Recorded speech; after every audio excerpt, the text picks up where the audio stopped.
رحمن يا رحمن ساعدني يا رحمن اشرح صدري قرآن املأ قلبي قرآن واسق حياتي قرآن رحمن يا رحمن ساعدني يا رحمن اشرح صدري قرآن املأ قلبي قرآن واسق حياتي قرآن أعوذ بالله من الشيطان الرجيم بسم الله الرحمن الرحيم আলহামদুলিল্লাহ ওয়াসসালাতু ওয়াসসালামু আলা রাসূলিল্লাহ। প্রশংসা জ্ঞাপন করছি মহান রব্বুল আলামিনের জন্য। দুরূদ ও সালাম বর্ষিত হোক সর্বশেষ ও সর্বশ্রেষ্ঠ রাসূল মুহাম্মদ সাল্লাল্লাহু আলাইহি ওয়াসাল্লাম। আল্লাহুম্মা সাল্লি আলাইহি আল্লাহুম্মা বারিক আলাইহি। আজ বিশুদ্ধ কুরআন শিক্ষার সপ্তম ক্লাস। আজকের আলোচনার বিষয় হল হরকত ও তানবিনের একসাথে ব্যবহার ও অনুশীলন। অংশে আমরা হরকত এবং তানবিনের একসাথে ব্যবহার করব একটু, কারণ হরকত এবং তানবিন দুইটা ক্লাস কিন্তু আমরা করে ফেলেছি। গত দিনের ক্লাস এবং তার আগের দিনের ক্লাস, এই দুইটা ক্লাস ছিল হচ্ছে হরকত এবং তানবিন সম্পর্কে। তো আমরা অবশ্যই হরকত এবং তানবিনের উচ্চারণ প্র্যাকটিস করেছি, সেই হিসাবে একসাথে হলেও সমস্যা হওয়ার কথা না। তো হরকতটা কি? হরকত হচ্ছে এক জবর এক জের এক পেশ, আর তানবিন হচ্ছে দুই জবর দুই জের দুই পেশ। তো এই সবগুলো একসাথে উচ্চারণ করবো। তো একসাথে উচ্চারণ করা এটা মোটেও কঠিন বিষয় না।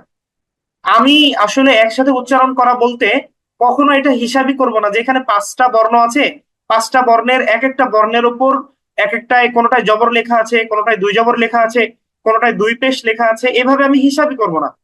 বরং জাস্ট একটা হরফকে আমি পড়বো। একটা হরফ তো আমি পড়তেই পারি এক জবর এক জের এক পেজ দিয়ে, দুই জবর দুই জের দুই পেজ দিয়ে।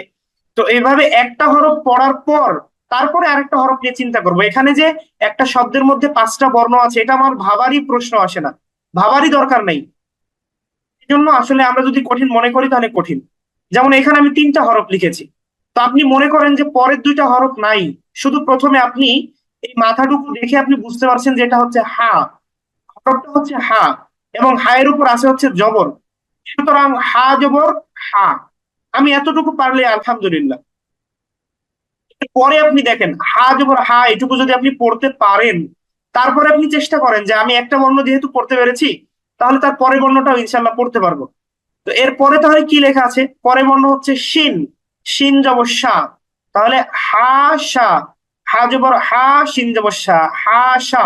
এরপরে র জবর র, হা শা র। তো এখানে আপনি আমাকে বলেন যে হা জবর হা এটার উচ্চারণ আমরা পারি না কিনা? অবশ্যই পারি। শিন জবর শা এটার উচ্চারণ কি আমরা পারি না? অবশ্যই পারি। র জবর র এটার উচ্চারণ কি আমরা পারি না? অবশ্যই পারি। তো এমনি র জবর র শুধুমাত্র লেখা থাকলে সেটা আমাদের কাছে সহজ মনে হয়, শিন জবর শা এটা লেখা থাকলে আমাদের কাছে সহজ মনে হয়। কিন্তু এই হরফগুলো দিয়ে যখন তিনটা বর্ণ একসাথে লিখে হা শা র লেখা হয়েছে, তখন সেটা আমাদের কাছে কঠিন কেন হবে? তো আপনি একটা বর্ণ যদি আপনার কাছে কঠিন না হয় আর তিনটা বর্ণ যদি কঠিন হয়, তাহলে আপনি একটাই হিসাব করবেন, মনে করবেন পরের দুইটা বর্ণ আপনি পারবেন না। তো প্রথমটা আপনি পড়েন, প্রথমটা পড়ার পর যদি আপনার কনফিডেন্স আসে যে না প্রথমটা আমি পেরেছি, তো আপনি তারপরে হিসাব করেন যে আমি একটা যেহেতু পেরেছি তাহলে তার পরেরটাও চেষ্টা করি, পরেরটা উচ্চারণ করেন, তারপরে তারপরে পরেরটাও দেখবেন যে পারবেন, তারপরে দুইটা একসাথে উচ্চারণ করেন। আচ্ছা, অনুরূপ ভাবে এখানে আরো তিনটা বর্ণ লেখা, আমরা আসলে আগে বর্ণ তিনটা পড়তে পারি কিনা দেখি। প্রথমে লেখা আছে হচ্ছে জিম, একটা মাথা দিয়ে, নিচে হচ্ছে একটা ফোঁটা। এরপর এটা হচ্ছে আইন, আইন, আইন এটা মূল অক্ষরের সাথে মূল হরফের সাথে কোনো সাদৃশ্যতা নাই। আইনের এই বিষয়টা আমাদেরকে মনে রাখতে হবে যে এরকম তিন মাথা হলে, একটু তিন কোনা টাইপের ত্রিভুজের মতো হলে অবশ্যই সেটা আইন। তাহলে এখানে আইন, এর পরের শেষেরটা হচ্ছে লাম। আমরা হরফ পড়তে পেরেছি আলহামদুলিল্লাহ। এরপরে আমরা প্রথমটাকে জবর দিয়ে পড়বো, তাহলে জিম জবর, তাহলে জিম জবর হচ্ছে যা, আইন জবর আ, যা আ, লাম জবর লা, যা আ লা। আচ্ছা, তারপরেরটা দেখেন শিন জবর শা, এটা আমরা পড়তে পারছি। এর পরেরটা হচ্ছে ত, ত জবর তাহলে শা ত। এরপরে ত দুই জবর তন, শা ত তন, শা ত তন। আচ্ছা, এরপরে এটা কি? বা জবর বা, আইন জবর আ, বা আ, বা আ। এরপর এখানে আমরা দেখতে পাচ্ছি প্রথমে একটা হরকত বা জবর বা, তারপরে আইনের উপর হচ্ছে দুই জবর। তো আইনের উপর দুই জবর হওয়ার কারণেই কিন্তু একটা আলিফ হয়েছে অতিরিক্ত, কারণ দুই জবরের তানবিনের সাথে অতিরিক্ত আলিফ হয় সবসময়। তাহলে বা জবর বা, আইন দুই জবর আন, বা আন। আপনারা লক্ষ্য করেন এখানে যে তোয়ার উপর দুই জবর, এখানে আইনের উপর দুই জবর, সবকিছুর ক্ষেত্রেই কিন্তু সব শব্দের ক্ষেত্রেই এই তানবিন দুই জবর দুই জের দুই পেশের বিষয়টা আসবে সর্বসময় সর্বশেষে, সবসময় সর্বশেষে আসবে, কখনোই কিন্তু মাঝখানে আপনি দুই জবর দুই জের দুই পেশ এটা পাবেন না। আচ্ছা, এটা উচ্চারণ কি হলো বা আন। এরপর এটা কি, দাল জবর দা, আর আইন দুই জের ইন, আইন, দা ইন। এরপর এটা যদি আমরা পড়ি গোল মাথা তার উপর দুইটা ফোঁটা, তাহলে অবশ্যই এটা কফ, কফের উপর আছে হচ্ছে জবর। তাহলে কফ জবর ক, কফ জবর ক, কফ জবর কিন্তু কা হয় না, কাপ জবর কা হয়। তাহলে কফ জবর ক, দাল জবর দা, ক দা, র দুই পেশ রুন, ক দরুন। এরপরে হচ্ছে কাফ, কাফ জবর হচ্ছে কা, ফা জবর ফা, কা ফা, র দুই পেশ রুন, কাফারুন। এটা হচ্ছে কফ, এটা হচ্ছে ক, আর এটা হচ্ছে কাফ, এটা হচ্ছে কা, কাফারুন। এরপর এটা যদি আমরা পড়ি এখানে লেখা আছে হচ্ছে ওয়াও, ওয়াও জবর হচ্ছে ওয়া, লাম জবর লা, ওয়ালা, দাল দুই জের দিন, ওয়ালা দিন। এরপর এটা কি, হামজা জবর আ, হা জবর হা, আহা, দাল জবর দা, আহা দা। এরপরটা হচ্ছে হামজা জবর আ, এরপরে খ, খ জবর খ, আ খ, দাল জবর জা, আ খ দা। তারপরেরটা কি, হামজা জবর আ, বা জবর বা, আ বা, দাল দুই জবর দান, আবাদান। জাল জবর জা, এখানে যেহেতু দুইটা মাথা দেওয়া আছে এরকম গোল মাথা, একটা মাথা হলে সেটা হয়তো মিম, তো দুইটা মাথা মানে এটা হচ্ছে হা, তাহলে জাল জবর জা, হা জবর হা, জাহা, বা দুই জের বিন, জাহাবিন। এরপর এখানে আমরা দেখছি যে এটা হচ্ছে কাফ, কাপেশ কু, তাপেশ তু, কুতু, বা দুই পেশ বুন, কুতুবুন।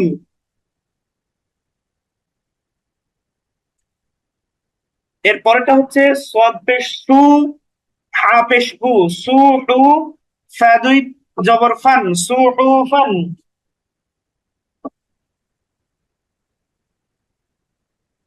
এর পরেরটা হচ্ছে র জবর র, ফা জবর ফা, গোল মাথা, গোল মাথার উপর একটা ফোঁটা, তার মানে অবশ্যই ফা, ফা জবর ফা, র ফা, কফ দুই জবর কন, গোল মাথার উপর দুই ফোঁটা মানে কফ, কফ দুই জবর কন, র ফা কন। এটা কি, হা জবর হা, র জবর র, হা র, সিন দুই জবর সান, হা র সান। জিম জবর জা, মিম জবর মা, জামা, আইন জবর আ, জামা। হা জবর হা, সিন জবর সা, হা সা, নুন দুই জের নিন, হাসানিন। র পেশ রু, সিন পেশ সু, রুসু, লাম দুই পেশ নুন, রুসুলুন। এরপর এটা হচ্ছে সিন জবর সা, নুন জবর না, সানা, তা দুই পেশ তুন, সানাতুন। কাফ জবর কা, বা জবর বা, কাবা, দাল দুই জের দিন, কাবাদিন। আইন জবর আ, লাম জবর লা, আলা, কফ দুই জের ফিন, আলাফিন। মিম জবর মা, আইন জবর আ, মা আ, কাব জবর কা, মা আকা।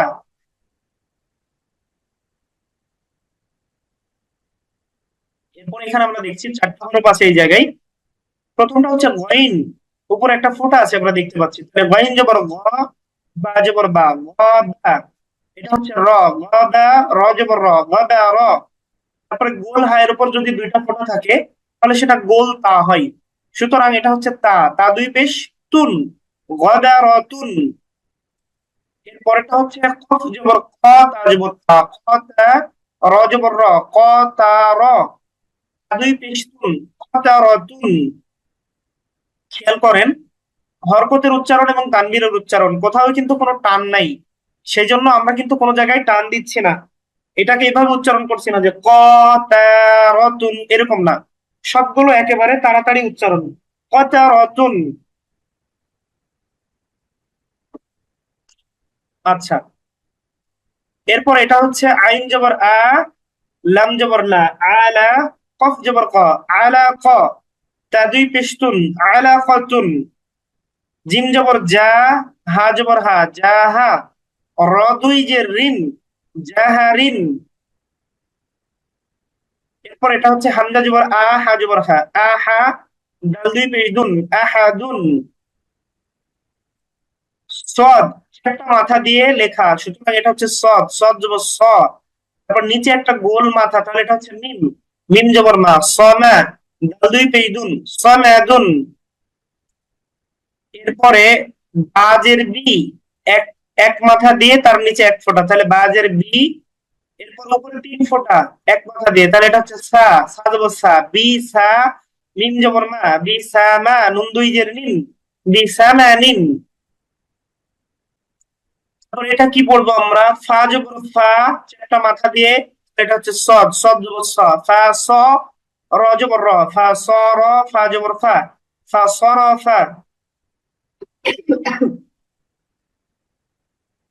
আচ্ছা, এরপর এটা কি, ফা জবর ফা, এক মাথা দিয়ে একটা ফোঁটা নিচে, তাহলে বা জবর বা, ফা বা, দাল জবর দা, ফা বা দা। এরপর এটা আমরা দেখছি হচ্ছে হামজা, হামজা জবর আ, ফা বা দা আ। এটা হচ্ছে খ, উপরে ফোঁটা, খ পেশ খু, লাম জের লি, খুলি, কফ জবর ক, খুলি ক। এরপর জদ পেশ দু, হা দুই জবর হান, দু হান, জদ পেশ দু, হা দুই জবর হান, দু হান।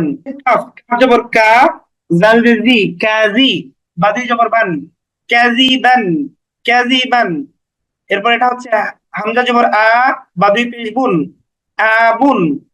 এরপর মিম জবর মা, আইন দুই জবর আন, মা আন। এরপর এটা হচ্ছে হা পেশ হু, দাল দুই জবর দান, হুদান।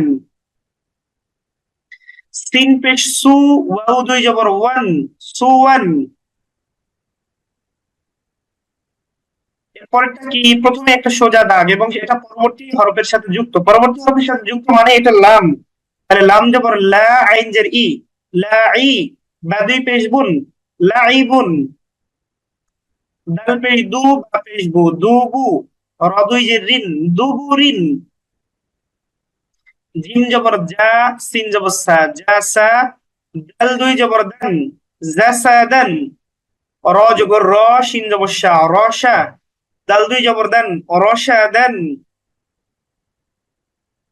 হামজা জবর আ, জাল জের জি, আজি, নুন জবর না, আজিনা। এরপর এটা হচ্ছে কাফ, আমরা বুঝতে পারছি কাফ জবর কা, এরপর গোল মাথা একটা, তাহলে এটা হচ্ছে মিম, মিম জবর মা, কা মা, সা জবর সা, কা মা সা, লাম দুই জের লিন, কা মাসালিন। এরপর এটা হচ্ছে বাজের বি, কফ জবর ক, বি ক, র জবর র, বি ক র, র দুই জের রিন, বি কররিন। এরপর এটা হচ্ছে লামজের লি, বা জবর বা, লি বা, শিন জবর শা, লি বাশা, র দুই জের রিন, লি বাশারিন। আচ্ছা, তো এভাবে আমরা উচ্চারণগুলো আপনাদের পড়ে শোনালাম। আমার এই উচ্চারণগুলো যদি আপনারা ভালো করে খেয়াল করে থাকেন, তাহলে এইরকম 4 হরফ 5 হরফ যতই হরফ দেওয়া হোক আপনারাও পড়তে পারবেন ইনশাআল্লাহ।